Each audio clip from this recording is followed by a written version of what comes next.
Graças e paz, irmãos. É uma honra novamente estar aqui para trazer a palavra de Deus a vocês. Rapidamente aqui, só abrir o programa. Ok. Nós estamos numa série de pregações baseadas no livro de Josué, da conquista, daquilo que Deus fez, que foi a promessa desde o tempo de Abraão, sim, passando por Moisés e tantos outros pais da fé, e nós chegamos então em Josué. O tema dessa noite não é um tema muito cobiçado, não muito desejado para uma congregação. A vida ela é feita de fracassos. E como o termo fracasso é um termo extremamente amplo, nós vamos restringir esse termo àquilo que está na passagem que nós iremos ler de Josué 7, de 2 a 5. Antes de mais nada, eu peguei um pouco para a gente definir um pouco o que é esse termo fracasso. E ali diz que ele é frustração, derrota, desastre, desgraça, fiasco, malogro, reprovação, revés, ruína, espalhaço. Isso é bem diferente, né? Espalhanço, E falhanço. Na realidade, eu contei hoje de manhã que eu fiz um trabalho no seminário, no primeiro ano, e o professor Donaldo, que é amigo do pastor Noedi, eu passei por ele no corredor e falei, e aí, professor, eu fui bem? Ele falou, Silvano, foi um espalhanço, esse termo aí. E eu olhei e falei, muito obrigado. O senhor é top. Muito obrigado. Fiquei muito feliz. Deve ter sido alguma coisa boa, não tinha ideia do que significava. E ele olhou para mim e falou assim, a biblioteca fica lá embaixo, dá uma olhadinha no dicionário que significa esse termo. Aí eu chorei. Falei, nossa, foi um fracasso, me esforcei tanto. Enfim, vamos à leitura bíblica de Josué 7, de 2 a 5. A palavra de Deus, eu usei a NVI, ela diz assim. Sucedeu que Josué enviou homens de Jericó a Ai, que fica perto de Bet-Avém, a leste de Betel. Volta aqui, a leste de Betel. E ordenou-lhes, subam e espionem a região. Os homens subiram e espionaram Ai. Quando voltaram a Josué, disseram, não é preciso que todos avancem contra Ai.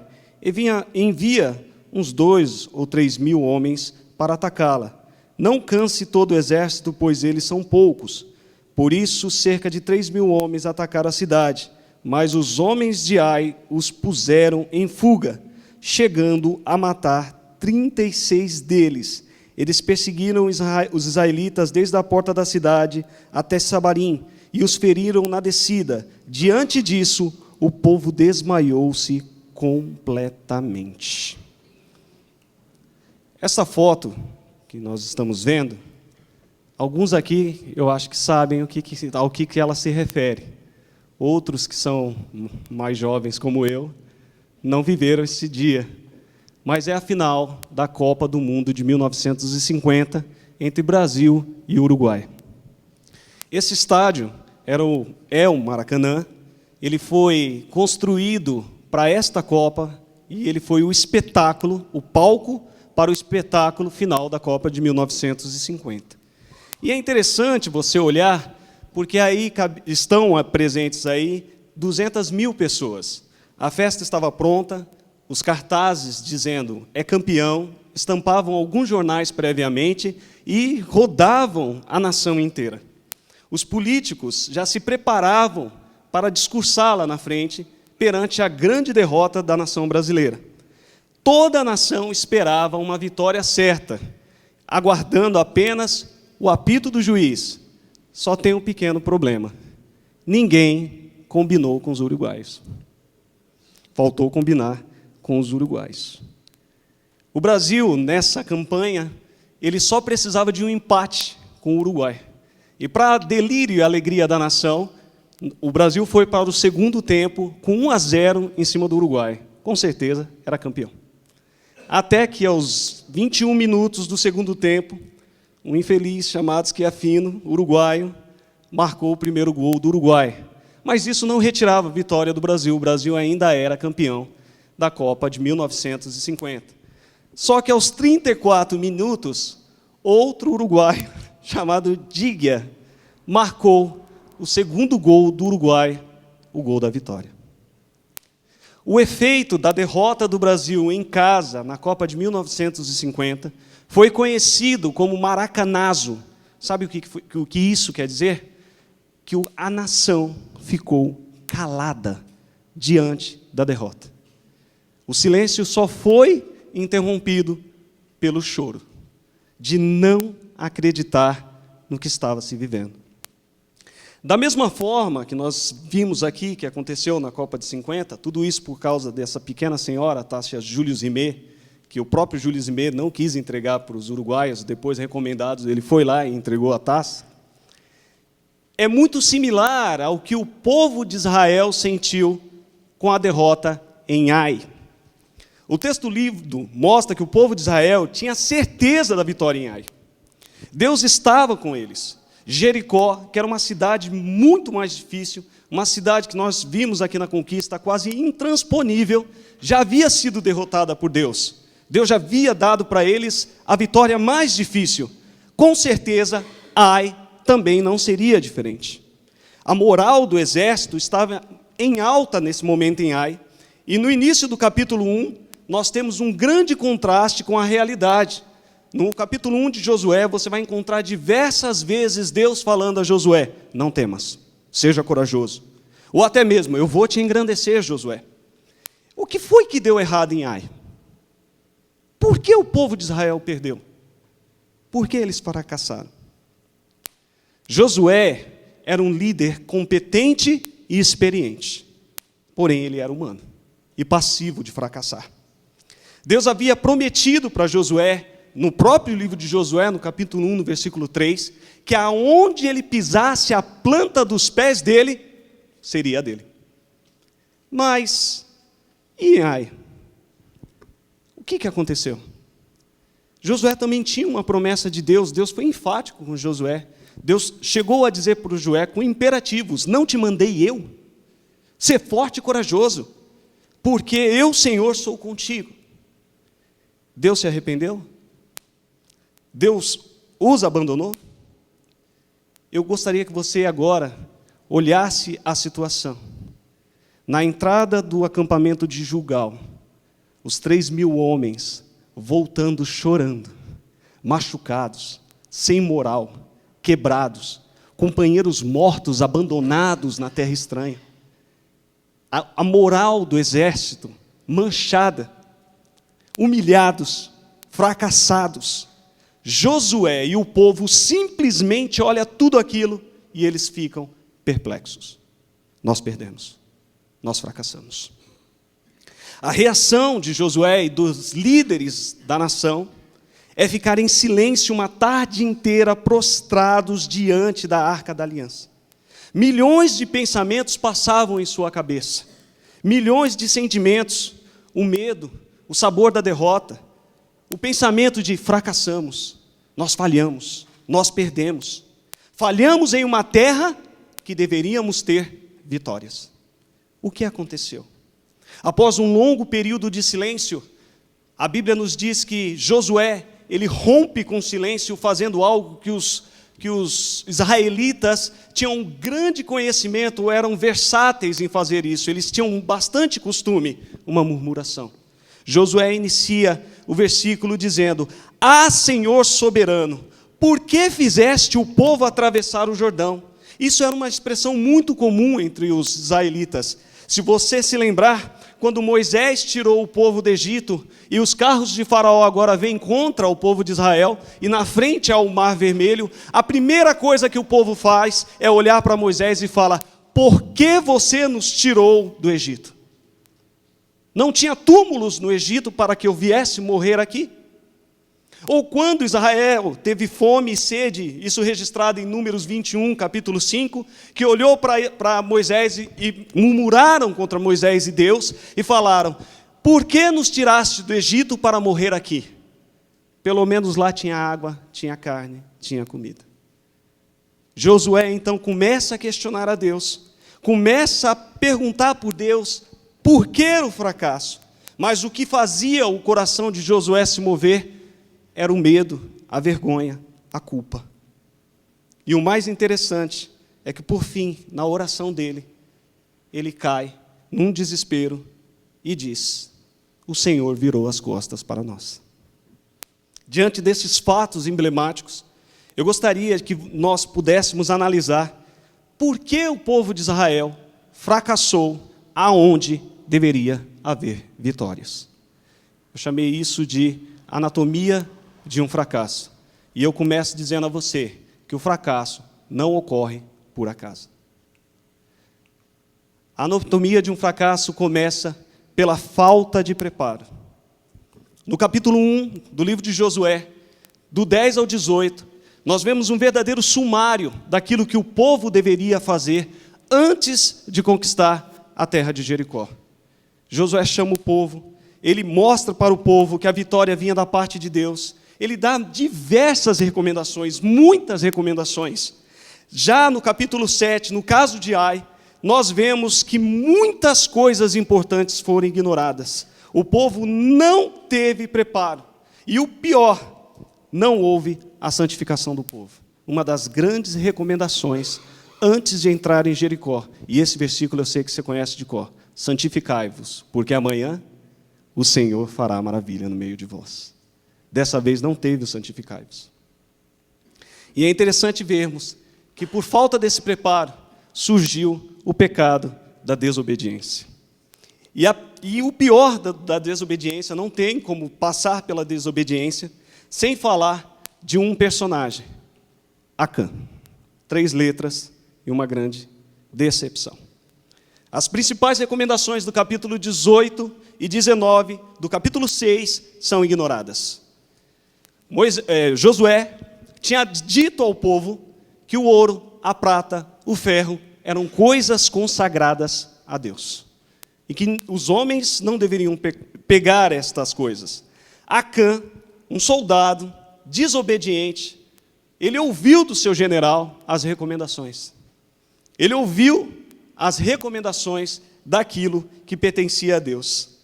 E o que eu acho interessante sobre a questão de Acã é que ele, além de trazer estas consequências, ele não conseguiu entender que Jericó foi a primeira vitória do povo de Deus em Canaã, certo? O ouro, a prata e o ferro eram as primícias de Deus. Era a primeira vitória. Ele tocou naquilo que era consagrado. E um dos erros grandiosos de Acã foi trocar o nome daquilo que era tesouro de Deus para espólios de guerra. Para Acã não eram tesouros, eram simplesmente espólios de guerra. E aqui fica uma coisa interessante para nós, irmãos. Quando nós mudamos o nome daquilo que é a ordenança de Deus em nossas vidas, quando nós relativizamos uma ordenança de Deus em nossas vidas, nós pagamos um preço por isso. Quando eu e você olhamos o dízimo e falamos: isso não é dízimo, isso é o meu salário, é fruto do meu trabalho, são minhas economias. Quando eu e você olhamos para os filhos e falando assim: não, isso aqui é meu filho, não são herança do Senhor. A partir do momento que eu começo a tratar assim, eu deixo de ensinar a criança no caminho que ela deve andar. A partir do momento que eu olho o conjunto dos irmãos e falo: não, é a igreja, é só uma igreja, eu não tenho problema nenhum em abandonar a igreja ou de não me envolver em nenhum trabalho. Porque não é o povo de Deus, é a igreja. Quando nós colocamos nomenclaturas, quando nós invertemos valores daquilo que Deus colocou valores, nós pagamos um preço alto. A Bíblia diz em Provérbios, e eu me lembro que meu pai batia muito em cima disso, ele citava um provérbio sempre para nós, falava: nunca remova, não remova os limites que os teus pais colocaram. Hoje a gente já não sabe mais onde é o limite. Não sabemos mais onde é o limite. E pagamos um preço de uma juventude rebelde, sem amor de Deus, sem querer conhecer a Deus. O primeiro erro de Acã foi chamar os tesouros de Deus de espólios de guerra. Acã tentou roubar aquilo que pertencia a Deus. A Bíblia diz que Acã pegou prata, ouro e uma capa babilônica, achou lindo, maravilhoso, e escondeu debaixo da sua tenda como se ninguém percebesse. Ele ouviu as recomendações do exército. Com certeza Josué, o povo se reuniu, olha aqui, é o seguinte, há recomendações, não peguem a prata, não peguem o ouro, isso pertence a Deus. Não peguem coisas contaminadas, pois vocês irão contaminar o arraial. E aí vem aquele, quem nunca, né? Quem nunca? O que isso tem a ver? Todo mundo faz isso, por que eu não posso fazer isso? Acã realmente foi por um caminho daquilo que era mais fácil. E aí nós vemos que Acã, um homem da tribo de Judá, da tribo que viria posteriormente o rei Davi e mais adiante o próprio Jesus. Ele ignora totalmente as ordenanças e esconde aquilo em sua tenda. E aqui vem uma outra coisa, irmãos. Acã, por fim, acabou amaldiçoando o arraial de Israel. E fica algo interessante, porque quem pecou foi Acã, não foi o povo de Israel. Concorda comigo? Não foi o povo de Israel que pegou as coisas, foi um homem. Um homem pecou. Mas para Deus, todos estão ligados. Realmente, Deus julga Acã. Acã paga o preço por seu pecado, mas quem sofre as consequências é toda a nação. E aqui fica uma coisa muito interessante, meus irmãos. Não existe pecado particular. Quando você peca, quando nós pecamos, nós afetamos a tudo e a todos. Quando eu peco, a minha família sofre. Quando eu peco, a minha igreja sofre. Quando eu peco, a minha empresa sofre. A grande verdade é que muitas vezes nós pensamos que não tem nada a ver, esse pecado é só meu. Acã deveria ter pensado, não, é só eu, não tem problema. É meu, é só eu. De forma alguma. Quando falhamos, todos falharam. O pecado, ele acaba tendo o mesmo efeito que aquela lama que desceu da barragem de Brumadinho. Eu acho que todos os irmãos viram o que aconteceu quando aquela barragem explodiu. A lama, ela não seguiu um curso reto. Não, eu vou por aqui, não vou tocar nas árvores, tem gente no caminho, dá licença que eu estou passando. A lama levou a tudo e engoliu a todos. E, por fim, ela matou um patrimônio nacional chamado Rio Doce, que agora é completamente amargo. Esse é o efeito do pecado. Israel, ele não era melhor do que as outras nações que já existiam na região de Canaã. Os cananeus, eles eram melhores, mais poderosos e mais fortes. Em Deuteronômio 7:1, Deus já havia alertado Israel que ele era menor que as outras nações. O que havia de diferente entre Israel e as nações que estavam ali era a presença de Deus. Eles venciam porque Deus guerreava por eles. A partir do momento que Acã pecou, Deus se retira do arraial. Irmãos, quando nós queremos viver este mundo pelas nossas próprias ações, nós corremos um perigo muito sério. Quando nós não nos importamos com o pecado em nós e queremos tomar as rédeas por nós mesmos, nós vivemos um caminho extremamente perigoso. Acã pecou porque os seus olhos brilharam para aquilo que não lhe era devido. Era muito similar ao pecado de Eva no paraíso. Era o mesmo jeito de olhar para aquilo que não era dela. O mesmo jeito de se seduzir. Acã foi pelo mesmo caminho. Muito semelhante. O resultado do pecado sempre será danoso ao ser humano. E nesta relação, pecado e homem, não há um homem que domine sobre o pecado. Jesus venceu o pecado, porque ele não tinha pecado. Mas se o homem experimentar o pecado sempre vencerá o homem. O homem jamais vencerá o pecado, se não estiver debaixo do senhorio de Jesus Cristo.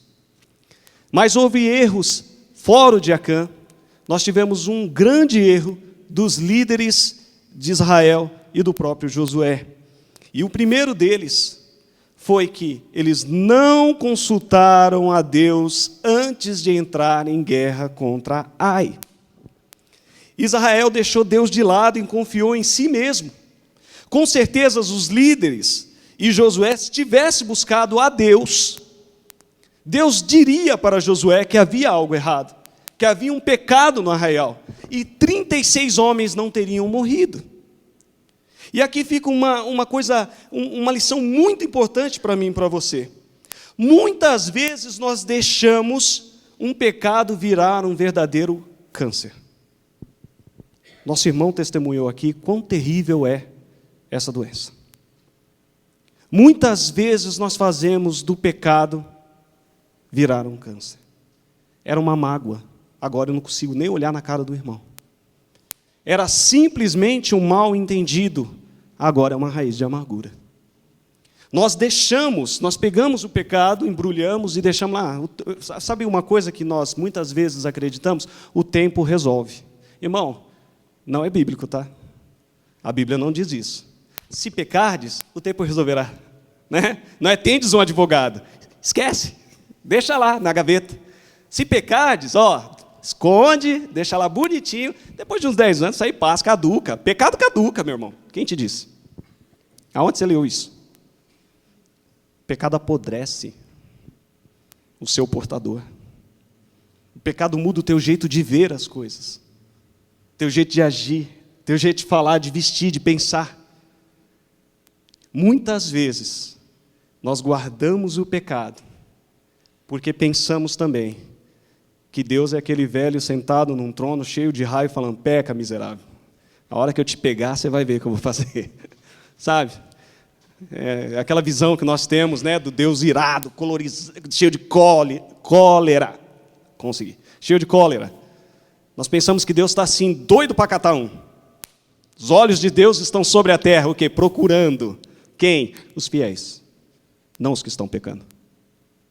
Nós invertemos. Deus está procurando a cadeia. Ali, achei um. Vou queimar esse infeliz. Nós pintamos um Deus cruel, não um Deus de amor, nós pintamos um carrasco, um grande carrasco. Acho interessante que de manhã falava que nós somos seminaristas, mas nós temos a vivência dos pastores ao nosso lado, nós conhecemos como funciona, né? E às vezes o problema é que era desse tamanho, quando chega para o pastor, meu Deus do céu, é tipo assim, pastor, está morrendo, resolve aí, vê o que o senhor pode fazer para mim. Meu amigo, você era um gato, agora tem um leão de 50 quilos para o cara resolver. Nós permitimos que isso acontece. Esse foi um dos erros na questão de Acã. O que precisamos, irmãos, é de confiança em Deus e não nos meios e nas nossas forças. Como eu disse, caminhar sem a presença de Deus é extremamente perigoso. É tão perigoso que nós vemos em Josué 2:11, que há um relato que diz que os povos de Canaã, o coração deles derretiam de medo de Deus, daquilo que Deus estava fazendo em Israel. Os povos diziam, a própria Raabe, se você lembra quando a Deise pregou, ela disse aos espias, o teu Deus secou o Jordão, olha o que ele fez com o Egito, olha o que ele fez, o povo aqui não tem mais ânimo não. Por quê? Porque este povo era inimigo de Deus. Esse mesmo terror agora passa para o coração do povo de Israel. Eles tinham se tornado inimigos de Deus. O mesmo coração desmaiado, que é a expressão que a Bíblia usa, para referir-se aos inimigos de Deus, refere-se agora ao povo de Deus. O povo de Deus, sem Deus, tem o coração desmaiado. Quando sentimos o pecado em nossas vidas, ele esmaga o nosso ânimo e entristece o nosso coração. E aqui vem o segundo ponto que eu gostaria de falar sobre o erro dos líderes. Eles olharam apenas as aparências. Israel se achou autossuficiente na batalha em Ai. A cidade era menor. Jericó já havia caído, o Jordão já havia secado, as alianças já haviam sido feitas, as pedras recolhidas e colocadas como memoriais, tudo estava bem. Nós estamos bem, está tudo bem. Apenas 3.000 homens resolveriam um problema de forma rápida e eficaz, sem problema. Israel foi totalmente na contramão daquilo que Deus havia dito no capítulo 1. Tudo aquilo que Deus tinha dito, não te desvie, nem da esquerda, nem para a direita, fica focado aí, meu amigo. Não se desvie, para que você seja bem-sucedido. Israel se desviou e se distraiu. Irmãos, nós perdemos as batalhas em nossas vidas quando nós deixamos de orar. Nós perdemos a vontade de estar na presença de Deus quando paramos de orar. Nós perdemos as batalhas quando nós paramos de ler a Bíblia e de buscar a Deus. Nós paramos de crer em Deus e começamos agora a crer em outros salvadores. O dinheiro, o poder, a influência.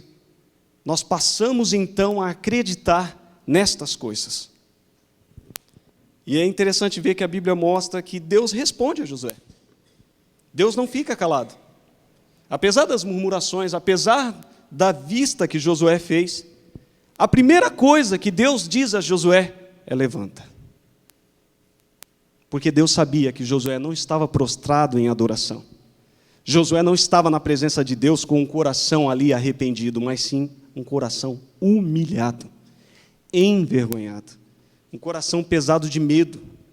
A primeira coisa que Deus faz com Josué é dizer: por que você está prostrado? Levanta. Já em seguida, Deus é categórico com Israel. Deus não tem rodeios com Israel. Deus não virou para Josué e falou assim: puxa, rapaz, quando foi essa batalha aí? Rapaz, eu esqueci. Foi quarta? Nossa, ai, meu Deus, era ai. Ih, rapaz, sabe o que aconteceu aí em Ai? Deus não faz isso com Josué. Deus é categórico. Ele diz: Israel pecou, vocês pecaram. A culpa não é minha, não. Vocês violaram a minha aliança. E digo mais: eu não estarei mais com vocês, se não retirarem as coisas contaminadas do meio de vocês. Deus não rodeia Josué, ele diz exatamente onde estava o problema. Isso você pode ver lá em Josué 7, do 10 ao 12. O pecado de Acã é revelado. E por fim, Israel acaba por vencer a batalha em Ai. Tudo certo? Tudo ótimo? Tudo bonito? Tudo maravilhoso, certo? Vida que segue. Só que não. Não é bem isso que acontece. Vamos ler lá em Josué 9, capítulo 9, primeiros versículos de 3 a 6, e depois 14 a 16. E a palavra de Deus diz assim: contudo, quando os habitantes de Gibeon souberam o que Josué tinha feito com Jericó e Ai, recorreram a Ardil, enviando-lhe uma delegação, trazendo jumentos carregados de sacos gastos e vasilhas de couro velhas, rachadas e remendadas. Os homens calçavam sandálias gastas e remendadas, e vestiam roupas velhas. Todos os pães do suprimento deles estavam secos e esmigalhados. Foram a Josué no acampamento de Gilgal, e disseram a ele e aos homens de Israel: viemos de uma terra distante, queremos que façam um acordo conosco. No 14, ele diz assim a palavra de Deus: toda a comunidade, voltando ao 14, ora os israelitas examinaram as provisões dos heveus, mas não consultaram ao Senhor. Olha lá de novo, né? Então Josué fez um acordo de paz com eles, garantindo poupar-lhes a vida, e os líderes da comunidade confirmaram o juramento. Tudo certo? Tudo bonito? Irmão, o que acontece quando você não aprende com seus erros? Eles acontecem de novo. Você já riu, né? Que vergonha. Você lembra onde você estava quando essa tragédia aconteceu? Comprou bandeirinha, não comprou? Foi lá no chinês, comprou camiseta, pintou a cara de verde e amarelo. A Copa do Mundo é nossa. Dessa vez vai, 2014, é nós, com certeza. Né? Os corintianos felizes, ganharam estádio, olha que coisa boa, né? Ah lá, aleluia, glória a Deus. Eu vi sua mão, irmão, pode abaixar. Entendeu? Muita alegria, né? Muita festa, o país empolvoroso. Nossa, meu Deus do céu, é Copa do Mundo. Mal começou o jogo, o que você escutou do narrador? Gol de quem? Da Alemanha. E você no trânsito para chegar na casa do irmão que fez o churrasco. Quando você chegou, meu irmão, já estava 5-0 para a Alemanha. Você chegou, e aí, como é que tá? Você chegando, o povo indo embora. E o pior, levando um pão de alho, que é a coisa que eu gosto. Fiquei tão chateado. Falei, irmão, deixa o pão de alho, pelo menos. Já estamos apanhando, vamos comer. Enfim, 7-1. O que acontece quando a gente, literalmente, não aprende com os nossos erros? Está lá o corpo estendido no chão, 7-1, novamente. Tudo certo, né? Ano 2014, local anfitrião, novamente, uma Copa do Mundo. O que aconteceu na tarde daquela terça-feira, 8, no Mineirão? 200 milhões de brasileiros assistiram a lavada de 7-1 da Alemanha no Brasil. E aí, nós vamos para a nossa anatomia de um fracasso, parte 2, a missão. Após a vitória de Israel em Ai, os reis cananeus, eles se juntaram, 5 reis se juntaram e pensaram, esse povo é forte, esse povo vai vir para cima de nós vamos perder. Porém, a Bíblia mostra que um povo foi na contramão totalmente do que eles pensaram. Um povo falou assim, não vai dar certo não. Tá. Jericó era a maior fortaleza, eles passaram como se não tivesse ninguém. Não sei o que aconteceu em Ai, mas sei que depois se resolveram lá. Não vai dar certo. E esse povo se chamava Gebeonitas. E aqui vem uns fatos curiosos. Eles viviam a apenas 40 quilômetros de Gilgal, o arraial de Israel. 40 quilômetros. É daqui em Valinhos? Valinhos, Vinhedo. Jundiaí. O povo é de Jundiaí. Eram de Jundiaí. Malandros, espertos, sagazes, olharam o que Deus tinha feito por Israel e pensaram, eles vão passar por cima da gente, com certeza. Esse negócio aqui vai dar ruim. Nós seríamos os próximos. Rapidamente bolaram um plano que a gente tem que reconhecer. Se houvesse Oscar naquela época, eles mereciam o Oscar por atuação, gente. E o Oscar vai para os gibeonitas. Mentiram descaradamente e Israel acreditou.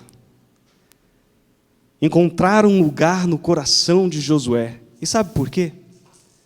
Porque Josué viveu a vida inteira como um nômade no deserto. Ele sabia o que era uma sandália rachada, o que era um pão endurecido. Ele sabia o que era remendo, a palavra remendo. Ele sabia. E aquele povo ainda chegou dizendo que queria servir a Deus. É bom demais, esse povo é bonzinho demais. Não, com certeza eles são gente boa. O que acontece? Mentiram, Israel acreditou. E lá está novamente a autossuficiência de Israel, ao invés da dependência de Deus. E Israel comete, então, os líderes, o seu primeiro erro. E qual foi? Eles olharam as aparências. Somente as aparências. Deus foi deixado de lado. E como num show de pegadinha, que eu sei que você já assistiu, sabe a cara da pessoa que é pega, quando mostra que era uma pegadinha, aquela cara de bobo? Foi a cara que Israel fez. Eles eram vizinhos. 3 dias de caminhada chegaram na cidade dos Gebeonitas. E sabe o que é o mais interessante?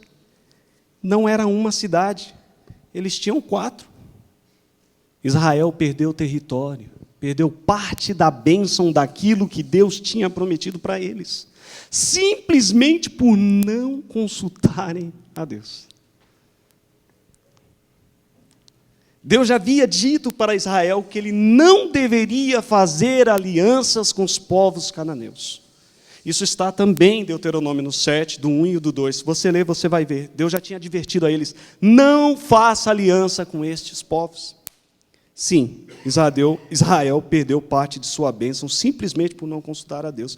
Muitas vezes aparece em nossas vidas aquilo que a gente chama oportunidade única. Já ouviu falar isso? É essa semana, a última oportunidade de você adquirir. Depois dessa, não tem mais. Acabou. É a última chance de sucesso. É a chance que eu não posso perder. Irmão, deixa eu dizer um negócio para você. Aquilo que é seu, é seu. Se Deus assim determinou, aquilo que Deus te prometeu, irmão, Deus cumprirá. Não existe oportunidade única. Não existe a última chance. Se Deus assim não decretou, não é a última chance. Se Deus assim não determinou, não é a única oportunidade que você terá. Muitas vezes nós caímos nesse marketing agressivo e embarcamos no navio furado.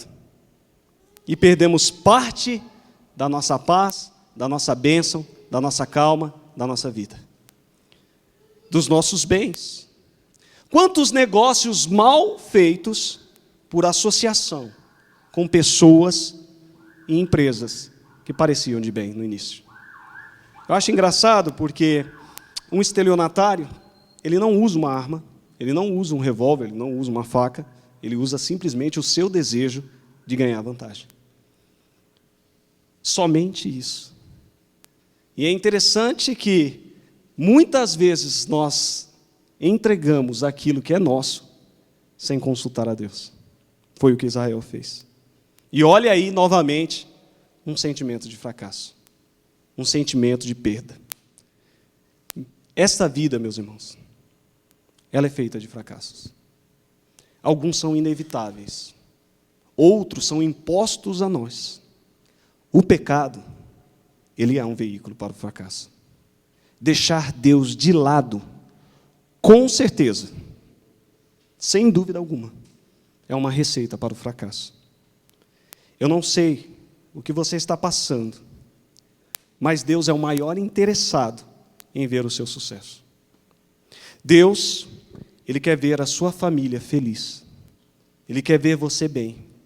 Ele quer ver seu casamento renovado e vibrante, seus negócios prosperando. Mas Ele também quer ver você o adorando. Deus quer que você seja santo, porque Deus é santo. Para resolver os pecados de Acã, Deus dá uma ordem a Israel: santifiquem-se. Não tinha outro jeito. Deus diz ao povo: santifiquem-se. Retirar o pecado era extremamente necessário, pois o pecado faz separação entre nós e Deus. O salmista, ele escreveu no Salmo 103, de 10 a 12. Ele não nos trata segundo os nossos pecados, nem nos castiga segundo as nossas iniquidades, porque assim como o céu está elevado acima da terra, assim é grande a sua misericórdia. Deus não tem prazer em te ver em pecado. Não há prazer em Deus em ver você prostrado pela vergonha, pela mentira, que Satanás muitas vezes diz e que nós compramos. Muitas vezes Satanás diz: você não presta, e você diz: é verdade, eu não presto. Você não pode, é verdade, eu não posso não. Você realmente é uma pessoa enrolada. Eu sou enrolado. É de família, eu sou enrolado. Nós vamos comprando essas mentiras de Satanás e vamos guardando em nós. E vamos vivendo desse jeito. Deus é o maior interessado em que você alcance voos mais altos. O pecado faz um abismo entre nós e Deus. Tanto que o único Filho de Deus teve que morrer para que nós pudéssemos ser purificados. Jesus venceu aonde eu e você fracassou. Ele venceu. Ele derrotou o pecado quando Ele subiu na cruz e levou consigo o meu e o seu pecado. Todo o nosso pecado, você não precisa viver uma vida de pecado, meu irmão. Eu não sei o que passa na sua vida. Mas se há uma grande mentira que muitas vezes nós acreditamos, é que Deus nunca nos perdoará. Muitas vezes carregamos um fardo. E eu gostaria de te lembrar de algo. Quando Jesus olhou aquela multidão, Ele viu além de sofrimento. Ele viu o fardo nas costas daquelas pessoas. E falou: vinde a mim, todos vocês, todos que estão cansados e carregados. Vocês estão carregados, né? Eu vou aliviar vocês. Vamos trocar? Meu fardo é leve, é suave. Troca comigo.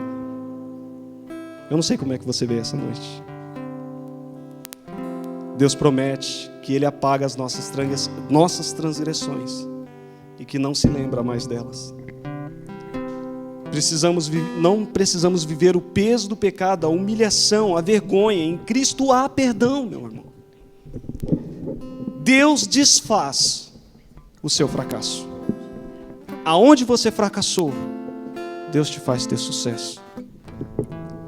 Eu gostaria de terminar com este versículo tão propício, uma verdade pura, que diz: se confessarmos os nossos pecados, Ele é fiel e justo para nos perdoar os pecados e nos purificar de toda injustiça. Curve sua cabeça, meu irmão. Pai, nós te louvamos nessa noite. Nós cantamos um Deus de amor, um Deus de perdão, um Deus de misericórdia. É verdade, Pai. O Senhor é um Deus de amor. Na tua casa há perdão, na tua casa há misericórdia, na tua casa há salvação. Que o Senhor perdoe os meus pecados, Pai. Que o Senhor perdoe as minhas faltas para contigo. Que a tua unção visite o coração dos meus irmãos e que o Senhor possa perdoá-los também. Que o Senhor possa completar o coração, o Senhor possa nos encher com teu Espírito Santo, até que em mim, em nós, se ache só a ti, Pai. Rei da glória, venha habitar em nós. Nós te pedimos no nome santo de Jesus. Amém.